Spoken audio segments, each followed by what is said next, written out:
Did you know many people are having trouble with their Lenovo ThinkPad T510 not recognizing new batteries? Don't worry. In this video, we'll show you how you do this.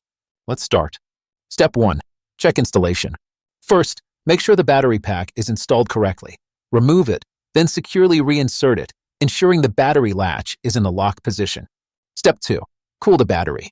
If the battery feels hot, allow it to cool to room temperature before reinstalling to avoid overheating issues. Step 3. Test operations. With a discharged battery, start an operational charging test. If the status indicator doesn't activate, ensure it's cool and securely placed. Step 4. Measure voltage. Power off your laptop and measure the battery voltage between specified terminals. If below the threshold, recharge it for at least 3 hours. Step 5. Verify system board. When previous steps fail, a system board replacement may be necessary. Verify resistance levels between the battery terminals first. Once you've completed these steps, your Lenovo ThinkPad T510 should recognize and charge the new battery properly. Still need help? Visit our website for the complete manual. There you will also find questions and answers from other Lenovo users. Did you find this video helpful?